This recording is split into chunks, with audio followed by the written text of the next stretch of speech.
कर देता है तो भूल जाते हैं। लेकिन बाबा साहब को जो उन्होंने पैसा दिया था, अपने स्कॉलरशिप दिए थे, तो अपनी पढ़ाई पूरा करने के बाद उनके पास पहुंचे, बोले कि मैं अब इतना पढ़ लिख दिया हूँ, अब आपकी सेवा करना चाहता हूँ।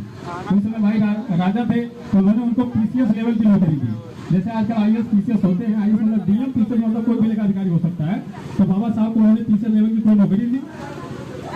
पहले दिन ही बाबा साहब जैसे पहुंचे अपने दफ्तर में, पहले दिन ही उनके जो प्योन थे चपरासी, उसने अपनी जो फाइल थी उनको फेंक दिया, कहा तुम अछूत में तुमको हाथ में नहीं दे सकता हूँ। सोचिए पीसीएस लेवल का अधिकारी इतना पढ़ा लिखा जो विदेशों से पढ़ के आया है, उसको फाइल चपरासी फेंक देता है। कारण क्या था? क्योंकि बाबा साहब अछूत थे और वहाँ क्या था, उसकी औकात कुछ नहीं थी, प्योन था। आजकल उसको चपरासी बोलते हैं। लेकिन उन्होंने क्या किया, बाबा साहब को अछूत समझ कर गौमूत्र लेकर आया, कहा कि पूरे ऑफिस को गौमूत्र से धोना। तो बाबा साहब जब देखे कि मैं इतना पढ़ा लिखा हूँ, मेरे साथ ऐसा हो सकता है, तो उन्होंने कहा मेरा समाज जो पढ़ा लिखा नहीं है, जो वंचित है, जो खाना भी नहीं खा सकता है, उसके साथ क्या हो सकता है। तो बाबा साहब ने वहीं से उनकी नौकरी को इस्तीफा दिया और आगे क्या बोलते हैं कारमा को आगे बढ़ाते गए। तो बाबा साहब ने सबसे पहले क्या किया, 1927 में पानी पीने का अधिकार सबको दिलाया। हम लोग समझ सकते हैं कि पानी पीने का अधिकार मतलब आजकल अपने घर में कोई भी चोरी करवा के पानी पी सकता है, लेकिन ये नहीं माना जाएगा कि ये पानी पीने का अधिकार है। पानी पीने का अधिकार, मान लीजिए सराय मिल में कोई नल है, सराय मिल में कोई मान लीजिए वही नंदा मोड़ पे कोई क्या पहले कुआं होता था, तो कुआं है या नल है, तो मान लीजिए वहाँ अगर पानी पीने हम जाए, हम एससी में आते हैं, हम वहाँ पर पानी पीने जाएं और सवड़ के लोग वहाँ पर पानी पीने जाएं, तो ऐसा नहीं होता था। जो बड़ी जाति थे वहाँ मारने लगते थे। हाँ, तालाब हुआ करता था, कुआं हुआ करता था। तो ऐसा अधिकार 1927 में दिया है कि मतलब कि जितना भी पब्लिक प्लेस में ट्यूबवेल हुआ, कुआं हुआ, पहले तो कुआं ही होता था, लेकिन बाबा साहब एक तालाब में पहुंचे 1927 में, एक तालाब पर पहुंचे और उन्होंने सभी जितने छूत हैं सबको पानी उठाकर पानी पिलाया और कहा आज से हम लोग पानी पी सकते हैं। तो पानी पीने का अधिकार, हम लोगों को पानी पीने का अधिकार किसने दिलाया? बाबा साहब ने दिलाया। हम लोग आजकल जी रहे हैं, कपड़ा पहन रहे हैं, अच्छा बढ़िया बढ़िया फोन चला रहे हैं, मेरे पास आईफोन भी है, इसकी बदौलत है, बाबा साहब की बदौलत है। मैं क्या करूं, इनको भूल जाऊं? नहीं, ऐसा नहीं हो सकता है। क्योंकि जब हम लोग एक जानवर से भी बदतर जिंदगी जी रहे थे, तो एक मसीहा आया, मसीहा के नाम सामने आप लोग दिख रहे हैं, तो इन्होंने ऐसा जीवन जीने की तरकीब बताई हमको।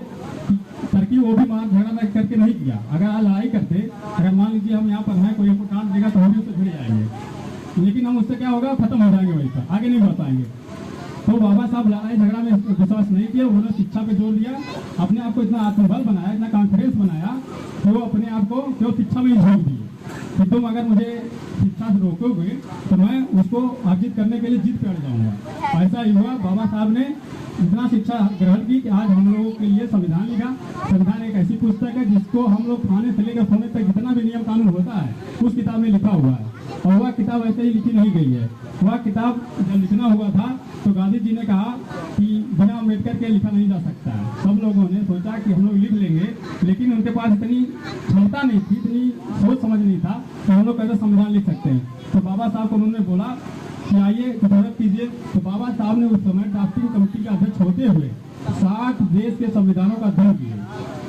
सोचिए कितना वो समाज के प्रति, अपने समाज के प्रति रिस्पॉन्सिबल थे, जिम्मेदार थे कि मेरे समाज इसमें छूट न जाए। जब मैं पढ़ा लिखा होकर इस ओहदे पे पहुंचा हूं तो ऐसा संविधान बनाऊं कि सब लोग बराबर हों। क्योंकि जब बाबा साहब छोटे थे तभी जो असमानता का पल देखे हुए थे। जैसे बचपन में कहानी थी, बाबा साहब तालाब में गए थे, तो तालाब में सॉरी कुआं था, तो वो पानी पीने गए थे, तो वो पानी पी रहे थे और इनकी पर्सनालिटी भी अच्छी थी, गोरे थे, तो उस समय लगता था कि हाँ सवड़ जाती है।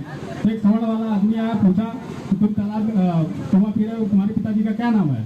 तो इन्होंने अपने पिताजी का नाम बताया। इनको क्या पता, छोटे बच्चे, और छोटा बच्चा पानी पीने जा रहा है, उसको क्या पता कि यहाँ पर क्या होने वाला।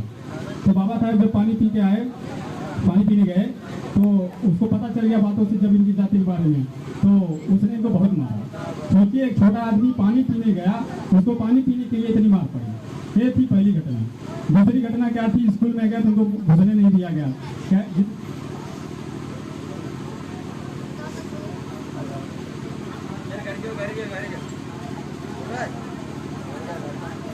फिर दूसरी घटना हुई, एक बार एक बाल कटवाने के लिए नाई के पास गए। नाई एक छोटी जाति में आते हैं, लेकिन बाबा साहब से वो भी उच्च हो गए। बाल काटते काटते उनको पता चला कि बाबा साहब छोटी जाति के हैं, उसने बाबा साहब का बाल काटना छोड़ दिया, भगा दिया वहाँ से। दूसरी घटना ने उनको बहुत ज़्यादा झकझोर दिया। उसके बाद तीसरी घटना यह घटी उनके साथ, ये पहले घुड़सवार होता था, अक्का होता था, उस पर सवारी होती थी। तो बाबा साहब बैठकर पैसा तो था ही, इनके पिताजी उसमें थे, सैन्य कार्यकर्ता थे ब्रिटिश आर्मी में। तो ये सोचे कि हम लोग भी थोड़ा चलेंगे या अक्का की सवारी करते हैं। तो बैठ गए, वेशभूषा बढ़िया कपड़ा पहने हुए थे।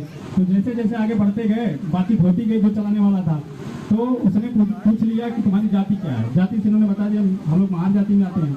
उसने अक्का पर से उनको उतार दिया और कहा तुम चलाओगे, तुम छोटी जाति के लोग अक्का पे बैठने लायक हो गए हो। उसने बाबा साहब को नीचे उतार दिया और कहा अब तुम चलाओगे। इतना ही नहीं, उसने कहा इसका भाड़ा तुमसे डबल लिया जाएगा। तो इस घटना ने, इन तीनों घटनाओं ने बाबा साहब को इतना ज़्यादा झकझोर के रख दिया कि ये एक ऐसा समाज है जिसमें सब लोग बराबर नहीं है। तो बाबा साहब ने इसी पर जोर देते हुए 60 दशक संविधान से ऐसी ऐसी चीज़ों को लिया जिससे समाज में सब लोग क्या हो, बराबर हो, इक्वल हो, समानता का भाव समय आता है। तो यहाँ पर बहुत सारे कार्यक्रम होने हैं, तो कोई बातें करनी होगी। बस मैं थोड़ा सा बोलने लगा, जितनी जानकारी थी मैं आप लोगों के बीच में रख हूँ। कोई त्रुटि हुई तो माफ करिएगा। मैं आखिरी में यही कहना चाहता हूँ, बाबा साहब ने कहा था कि education is the milk of tigress whom consume it definitely road. मतलब शिक्षा वह शेरनी का दूध है, जो इसे कंज्यूम करेगा, जो इसे ग्रहण करेगा, वह जरूर दहाड़ेगा। तो इसी बात पे मैं अपना भाषण समाप्त करता हूँ और सबसे अपील करता हूँ अपने बच्चों को, जो लोग 70 रुपये ठेके पे जाकर जो दारू पीते हैं, कहते हैं हम लोगों के पास पैसा नहीं है, तो अच्छे स्कूल में कैसे पढ़ाएं।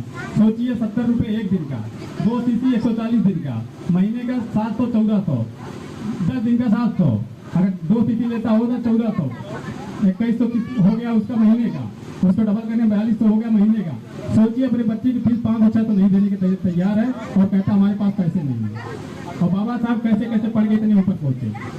तो मैं सबसे यही कहना चाहता हूँ, अपने कम कपड़ा पहनो, कुछ भी करो, लेकिन अपने बच्चों को सबसे पहले शिक्षित करो। इसी बात पे मैं अपनी वाणी को विराम देता हूँ। जय।